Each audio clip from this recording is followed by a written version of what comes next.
اور آخری جو اعلیٰ حضرت نے ایک فرقے کا رد کیا متصوفہ،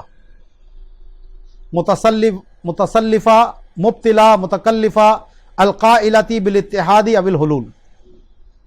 یہ جو ہمارے آج کل کے بہت سے جاہل پیر جو حلول اور اتحاد کے دعوے دار ہیں، جس کا پیچھے بھی میں نے آپ کو ایک رد کیا تھا کہ مرشد کو رب سمجھنا یہ رسم عاشقی ہے، یہ بھی سنایا تھا نا آپ کو قصہ میں نے. تو اس طرح کے جو جاہل صوفی آپ کو بہت ملیں گے. آج ہمارے معاشرے میں، اس کراچی میں کتنے لوگوں کو جانتا ہوں اس طرح کے، پنجاب میں کتنے بھرے پڑے ہیں ہمارے، جو بالکل یہی باتیں کرتے ہیں جو اعلیٰ حضرت یہاں بیان فرما رہے ہیں. تو یہ بھی دائرہ اسلام سے خارج جو اتحاد اور حلول کی بات کرے گا، کفر ہے یہ. اور کہتے ہیں کہ عارفین سے تکالیف ساکت ہیں، باوجود یہ کہ ان کی عقل موجود ہے. اس معنی میں نہیں کہ ان کا ارادہ اللہ کے ارادے میں فنا ہو گیا اور تکلیف باقی نہ رہی، اور اس معنی میں بھی نہیں کہ ان کا ارادہ اور افعال جو ہیں وہ سب کا سب منفی ہے، کیونکہ ان کی اپنی ذات فنا ہو چکی ہے اور ان کے لیے تو اللہ کی وجود کے سامنے کوئی نام اور وجود کا دعویٰ ہی نہیں ہے، اور ان کا رب ہی ان کا کارساز ہے، اور جیسے چاہتا ہے ان کو حرکت دیتا ہے اور تصرف فرماتا ہے، جس کی طرف اس حدیث میں اشارہ ہوا کنت سمعہ الذی یسمع بہ وبصرہ الذی یبصر بہ ویدہ التی یبطش بہا ورجلہ التی یمشی بہا.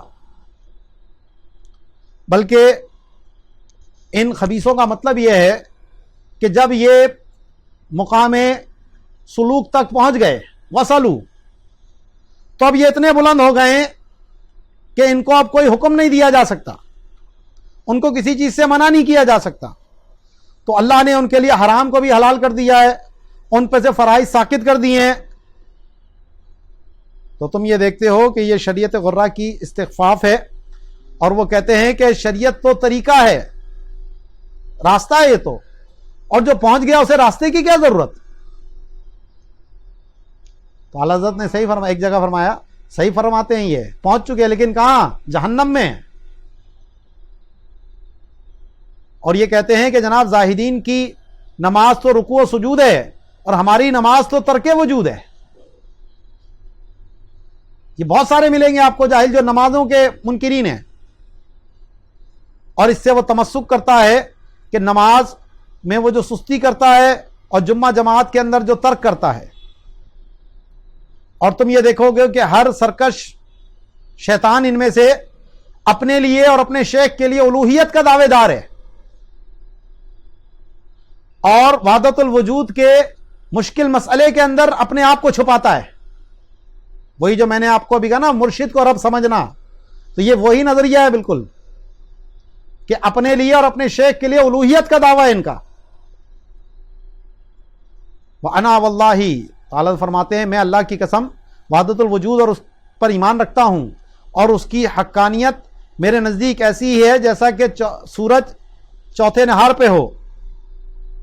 لیکن جناب کہاں یہ لوگ کہ جو اپنے بڑوں اور ان کے دشمنوں کے درمیان فرق کرتے ہیں اور اپنے بڑوں کو الہ کہتے ہیں اور ایک فریق کو شیطان کہتے ہیں، اور کہاں وہ وحدت الوجود والے جو مرتبہ جمع میں کلام کرتے ہیں.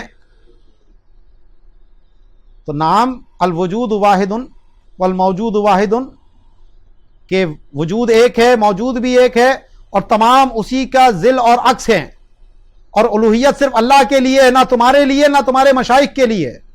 تو تم کہاں اوندھے پڑے جاتے ہو، کیسا حکم لگاتے ہو. تو کہتے ہیں کہ اگر اس دلہن کو ظاہر کرنے میں بیان کی گفتگو میں تنگی نہ ہوتی تو میں یہاں ضرور وہ کلام کرتا کہ جو سینوں کو کھول دیتا، آنکھوں کو ٹھنڈک بخشتا اور نفس کو چین لے آتا.